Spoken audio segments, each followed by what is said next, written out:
Hi ಪ್ರಿಯ ಸ್ನೇಹಿತರೆ, welcome back to my channel. ಹೊಸ ಕತೆಗೆ ನಿಮಗೆಲ್ಲರಿಗೂ ಸ್ವಾಗತ. ಇದು ನನ್ನ ಜೀವನದ ಒಂದು ಪುಟ. ಯೋಚಿಸಿದ್ರೆ ಇವತ್ತಿಗೂ ನಗುವಳು ಒಟ್ಟಿಗೆ ಬರುತ್ತೆ. ಹೆಸರು ಪ್ರಿಯಾ, ಅವರ ಗಂಡನ ಹೆಸರು ವಿಕ್ರಮ್. ಇಬ್ಬರು ಬೇರೆ ಬೇರೆ ಕಂಪನಿಯಲ್ಲಿ ಕೆಲಸ. ಮಗ ಒಬ್ಬ 5ನೇ ತರಗತಿ ಓದ್ತಿದ್ದಾನೆ. ಅಜ್ಜಿಯ ಜೊತೆಯಲ್ಲಿ ಹಾಸನದಲ್ಲಿ ಇದ್ದಾನೆ. ಚೆನ್ನಾಗಿ ಇದ್ದಾನೆ, ಖುಷಿಯಾಗಿ ಇದ್ದಾನೆ. ಒಂದು ದಿನ ಆಕೆ ಆಫೀಸ್ನಲ್ಲಿ ನನ್ನ ಹತ್ರ ಬಂದು ಪರಿಚಯ ಮಾಡಿಕೊಂಡ್ಲು. ಹಾಯ್, ನಾನು ಪ್ರಿಯಾ. ಇನ್ನು ಮುಂದೆ ನೀನು ನನ್ನ ಟೀಮ್ಗೆ ರಿಪೋರ್ಟ್ ಮಾಡಬೇಕು. ನಮ್ಮ ಮ್ಯಾನೇಜರ್ ರಾಜೀನಾಮೆ ಕೊಟ್ಟು ಹೋಗಿದ್ರು ಅಂತ ಹೇಳಿದ್ಲು. ನಾನು ಓಕೆ ಮೇಡಮ್ ಅಂತ ಹೇಳಿದೆ.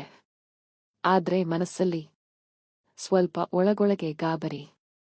ಯಾಕಂದ್ರೆ ಆಕೆ ನೋಡೋಕೆ ತುಂಬಾ ಸುಂದರಿ, ಆದ್ರೆ ಕೆಲಸದಲ್ಲಿ ಸ್ಟ್ರಿಕ್ಟ್ ಇದ್ದಾರೆ ಅಂತ ಕೇಳಿತ್ತು. ಮೊದಲ 2 ದಿನ ರಜೆ ಇತ್ತು. ನಾನು ಟೀಮ್ನವರ ಹತ್ರ ವಿಚಾರಿಸಿದೆ. ಏನು ಸಾರ್, ತುಂಬಾ ಸ್ಟ್ರಿಕ್ಟ್ ಅಲ್ಲ, ಗೆಳೆಯರಂತೆ ಇರುತ್ತಾರೆ, ಒಳ್ಳೆಯ ಮನುಷ್ಯ ಅಂತ ಎಲ್ಲರೂ ಹೇಳಿದ್ರು. ನನಗೆ ಸ್ವಲ್ಪ ನಿರಾಳ ಆಯ್ತು. ಆಮೇಲೆ ಟೀಮ್ ಜಾಯಿನ್ ಆದ ಮೇಲೆ 2-3 ತಿಂಗಳು ಆಯ್ತು. ಎಲ್ಲರೂ ನನ್ನ ಕೆಲಸಕ್ಕೆ ಮೆಚ್ಚಿಕೊಂಡ್ರು. ಆದ್ರೆ ಪ್ರಿಯಾಗೆ ಯಾಕೋ ಯಾವಾಗ್ಲೂ ಸ್ವಲ್ಪ ಕಡಿಮೆ ಅನ್ಸುತ್ತಿತ್ತು. ಪ್ರಾಜೆಕ್ಟ್ ಜಾಸ್ತಿ ಮಾಡಿ ಅಂತ ಹೇಳ್ತಿದ್ದರು. ಎಲ್ಲರೂ 6ರ ಒಳಗೆ ಹೋಗ್ತಿದ್ರೆ ನಾನು 8-8:30 ವರೆಗೂ ಇರಬೇಕಿತ್ತು. ಆಕೆ ಆಫೀಸ್ನಲ್ಲೇ ಇದ್ದು ಕಾಯ್ತಾ ಇದ್ರು. ಕೆಲವೊಮ್ಮೆ ಶನಿವಾರ ಭಾನುವಾರ ಕೂಡ ಕೆಲಸ ಮಾಡಬೇಕಾಗಿ ಬಂದಿತ್ತು. ಆಗ ನನಗೆ ಇವರು ನೋಡೋಕೆ ಹೀಗೆ ಇದ್ರೆ ಇಷ್ಟೊಂದು ಕೆಲಸ ಕೊಡ್ತಾರಲ್ಲ ಅಂತ ಅನಿಸ್ತಿತ್ತು. ಆದ್ರೆ ಒಳ್ಳೆಯದೇ ಆಯ್ತು. ಜಾಸ್ತಿ ಸಮಯ ಒಟ್ಟಿಗೆ ಇದ್ದಿದ್ದಕ್ಕೆ ನಮ್ಮ ನಡುವೆ ಗೆಳೆತನ ಆರಂಭವಾಯ್ತು. ನಿಧಾನಕ್ಕೆ ಗೆಳೆತನ ಹೆಚ್ಚಾಯ್ತು. ಆಕೆಯ ಮನೆಗೆ ಹೋಗೋದು ಶುರುವಾಯ್ತು. ಆಕೆಯ ಕಾರ್ ಇದ್ದಿದ್ದಕ್ಕೆ ನನ್ನನ್ನು ಮನೆ ಬಳಿ ಬಿಟ್ಟು ತಾವು ಹೋಗ್ತಾ ಇದ್ರು. ರವಿವಾರ ಕೆಲವೊಮ್ಮೆ ಒಬ್ಬನೇ ಇದ್ದೀಯಾ, ಬಾ ಊಟಕ್ಕೆ ಬಾ ಅಂತ ಕರೆಯುತ್ತಿದ್ರು. ನಾನು ಹೋಗಿ ಚೆನ್ನಾಗಿ ತಿಂದು ಹರಟೆ ಹೊಡೆದು ಬರ್ತಿದ್ದೆ. ವಿಕ್ರಮ್ ಕೂಡ ನನಗೆ ಚೆನ್ನಾಗಿ ಪರಿಚಯ ಆಗಿದ್ದ. 3-4 ಮೀಸೆಯಲ್ಲೇ ನಾನು ಆ ಮನೆಯವನೇ ಆಗಿದ್ದೆ. ಒಂದು ದಿನ ಕಾರಲ್ಲಿ ಬರುವಾಗ ಆಕೆ ಹೇಳಿದ್ಲು, ನೋಡು, ನೀನು ಈ ರೂಮ್ ಬಿಟ್ಟು ಬಿಡು. ನಮ್ಮ ಮನೆ ಎದುರುಗಡೆ ಒಂದು ಮನೆ ಖಾಲಿ ಇದೆ. ಮಾಲೀಕರಿಗೆ ನಾನೇ ಹೇಳಿ ಕಡಿಮೆ ಬಾಡಿಗೆಗೆ ಕೊಡಿಸಿಕೊಡ್ತೀನಿ. ನಾನು ಸರಿ ಅಂತ ಹೇಳಿ ಆ ಮನೆಗೆ ಶಿಫ್ಟ್ ಆಗಿದ್ದೆ. ಅಂದ್ರೆ ಈಗ ನಾನು ಆಕೆಯ ಮನೆ ಎದುರಿಗೆ ಇದ್ದೆ. ನನ್ನ ಮನೆಗೆ ಹೋಗೋದು ಕಡಿಮೆ, ಆಕೆಯ ಮನೆಗೆ ಹೋಗೋದು ಜಾಸ್ತಿ ಆಯ್ತು. ಆಕೆ ಏನೂ ಅಂದುಕೊಳ್ಳಲಿಲ್ಲ. ಕೆಲವೊಮ್ಮೆ ವಿಕ್ರಮ್ ಇಲ್ಲದಿದ್ದಾಗ ಆಕೆಯ ಜೊತೆ ವೈಯಕ್ತಿಕ ವಿಷಯಗಳು ಮಾತಾಡ್ತಾ ಇದ್ವಿ. ನಾನು ನನ್ನ ಜೀವನದ ಕಷ್ಟಗಳನ್ನ ಹೇಳ್ತಿದ್ದೆ, ಆಕೆ ತನ್ನದನ್ನ ಹೇಳ್ತಿದ್ಲು. ಒಂದು ದಿನ ಆಫೀಸ್ಗೆ ರಜೆ. ವಿಕ್ರಮ್ ತನ್ನ ಆಫೀಸ್ಗೆ ಹೋಗಿದ್ದ. ಆಕೆ ನನ್ನ ಮನೆಗೆ ಬಂದು ಬೆಲ್ ಒತ್ತಿದ್ಲು. ಬೇಸಿಗೆ ತುಂಬಾ ಬಿಸಿಲು. ನಾನು ಮನೆಯಲ್ಲಿ ಒಬ್ಬನೇ ಇದ್ದೆ. ಯಾವ ಸ್ಥಿತಿಯಲ್ಲಿ ಇದ್ದೆ ಅಂತ ಹೇಳೋಕೆ ಆಗಲ್ಲ. ಸಿಟ್ಟಿಗೆದ್ದು ಬಾಗಿಲು ತೆಗೆದೆ. ಆಕೆ ಬಿಳಿ ಸೀರೆಯಲ್ಲಿ ತುಂಬಾ ಸುಂದರವಾಗಿ ಕಾಣ್ತಿದ್ಲು. ನನ್ನನ್ನ ನೋಡಿ ಸ್ವಲ್ಪ ನಕ್ಲು.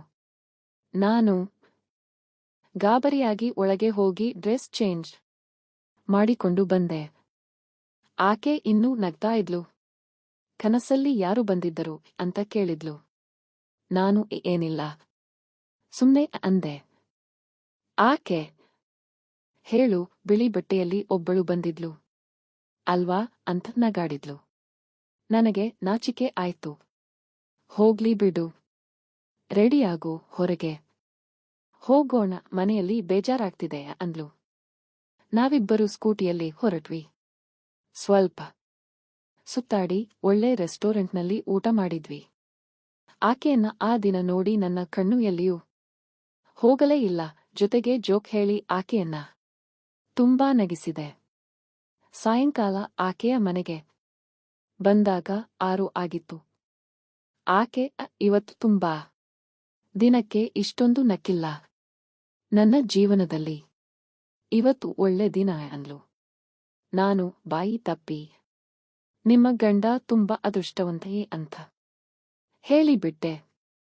ಆಕೆ ಮುಖ ಸ್ವಲ್ಪ ಬದಲಾಯ್ತು.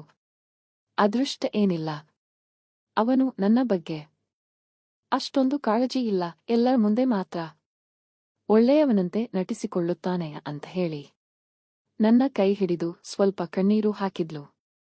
ನಾನು ಗಾಬರಿಯಾಗಿ ಆಕೆಯನ್ನ ಆಲಿಂಗಿಸಿ ಸಮಾಧಾನ ಮಾಡಿದೆ. ಚಿಂತೆ ಮಾಡಬೇಡಿ, ನಾನು ನಿಮ್ಮ ಜೊತೆ ಇದ್ದೀನಿ ಅಂದೆ. ಆಗಲೇ ಬಾಗಿಲು ಬೆಲ್ ಶಬ್ದ. ವಿಕ್ರಮ್ ಬಂದಿದ್ದ. ಆಕೆ ಕಣ್ಣೀರು ಒರೆಸಿಕೊಂಡು ಹೋದ್ಲು. ಆಕೆಯ ಮುಖದಲ್ಲಿ ಒಂದು ರೀತಿಯ ಆಶೆ ಕಂಡಿತ್ತು.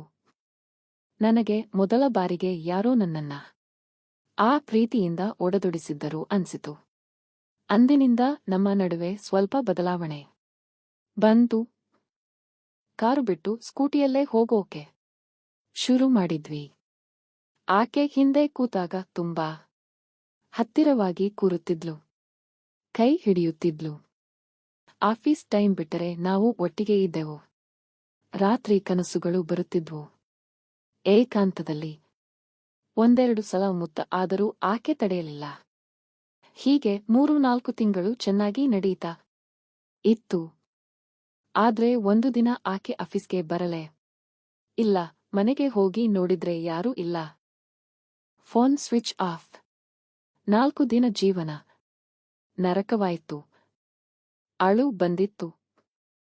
ಒಂಟಿತನ ಎಷ್ಟು ಕಷ್ಟ ಅನ್ಸಿತ್ತು. 1 ವಾರದ ನಂತರ ಕಾರ್ ಶಬ್ದ ಕೇಳಿ ಓಡಿ ಹೋದೆ. ವಿಕ್ರಮ್ ಮತ್ತು ಪ್ರಿಯಾ ಬಂದಿದ್ದರು. ಮಗನಿಗೆ ಹಠಾತ್ತನೆ ಹುಷಾರಿಲ್ಲದೆ ಆಯ್ತು, ಆಸ್ಪತ್ರೆಯಲ್ಲಿ ಇದ್ದೆವು, ಇವಾಗ ಚೆನ್ನಾಗಿದ್ದಾನೆ ಅಂದ್ಲು.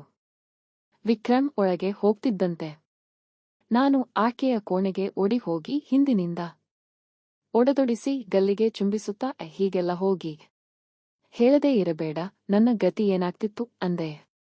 ಆಕೆ ನಾನು ಕೂಡ ನಿನ್ನ ನೆನಪೇ ಇತ್ತುವೆ ಅಂತ ಹೇಳಿದ್ಲು. ಮಾರನೇ ದಿನ ಆಫೀಸ್ಗೆ ಹೋದಾಗ ವಿಕ್ರಮ್ ಇನ್ನೂ ಇದ್ದ. ಪ್ರಮೋಷನ್ ಆಗಿ ಜರ್ಮನಿಗೆ ಹೋಗಬೇಕಾಗಿದೆ, 1 ವಾರದಲ್ಲಿ ಹೋಗ್ತೀನಿ ಅಂದ. ಆಕೆಯನ್ನ ನೋಡಿ ಸ್ವಲ್ಪ ದುಃಖ ಆಯ್ತು. ಆದ್ರೆ ವಿಕ್ರಮ್ ನನ್ನ ಕಡೆ ನೋಡಿ, ನೀನು ಇದ್ದೀಯಲ್ಲ, ಇವಳನ್ನ ನೋಡಿಕೋ ಅಂತ ಹೇಳಿದ. ನಾನು ನಿಮ್ಮ ಜಾಗ ಯಾರು ತುಂಬಲ್ಲ ಸಾರ್, ಆದ್ರೆ ನಾನು ಇದ್ದೀನಿ ಅಂದೆ. ಆ ದಿನ ನಾನೇ ವಿಕ್ರಮ್ನ ವಿಮಾನ ನಿಲ್ದಾಣಕ್ಕೆ ಬಿಟ್ಟೆ. ಆ ರಾತ್ರಿ ಆಕೆಯ ಮನೆಗೆ ಹೋದಾಗ ಆಕೆ ಒಂಟಿಯಾಗಿ ನಿಂತಿದ್ಲು. ನಿನ್ನನ್ನ ಒಂಟಿಯಾಗಿ ಬಿಡೋದಿಲ್ಲ ಎಂದುಕೊಂಡಿದ್ದೆ ಅಂದೆ. ಆಕೆ ಕ್ಷಮಿಸುವ ಅಂದ್ಲು. ನಾನು ಆಕೆಯನ್ನ ಎತ್ತಿಕೊಂಡು ಒಳಗೆ ಹೋಗಿ ರೂಮ್ ಅಲ್ಲಿ ಸಣ್ಣ ಲೈಟ್, ಮ್ಯೂಸಿಕ್. ಆ ರಾತ್ರಿ ನಮ್ಮ ಜೀವನದಲ್ಲಿ ಮರೆಯಲಾಗದ್ದಾಯ್ತು.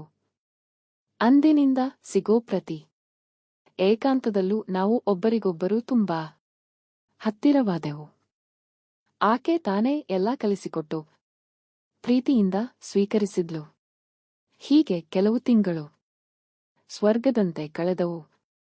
ಆದ್ರೆ ಒಂದು ದಿನ ವಿಕ್ರಮ್ ಅಮೆರಿಕದಲ್ಲೇ ಕಾಯಂ ಇರಬೇಕೆಂದು ಆಫರ್ ಬಂತು. ಆಕೆಯನ್ನು ಕರೆದುಕೊಂಡು ಹೋಗಿ ಸೆಟಲ್ ಆಗಬೇಕೆಂದು ಹೇಳಿದ. ಆಕೆ ಹೋಗಬೇಕಾಯಿತು. ಹೋಗುವಾಗ ಇಬ್ಬರಿಗೂ ಕಣ್ಣೀರು ಬಂತು. ಇವತ್ತಿಗೂ ಆಕೆ ಎಲ್ಲಿ ಇದ್ದಾಳೆ, ಹೇಗಿದ್ದಾಳೆ ಎಂದು ಗೊತ್ತಿಲ್ಲ. ನನ್ನ ಜೀವನ ಮುಂದುವರೆದಿದೆ. ನನ್ನದೇ ಆದ ಕುಟುಂಬ ಇದೆ. ಆದ್ರೆ ಆ ದಿನಗಳು, ಆ ಪ್ರೀತಿ, ಆ ಹತ್ತಿರತನ ಎಂದಿನೂ ಮರೆಯೋದಿಲ್ಲ. ಯೋಚಿಸಿದ್ರೆ ನಗು ಬರುತ್ತೆ.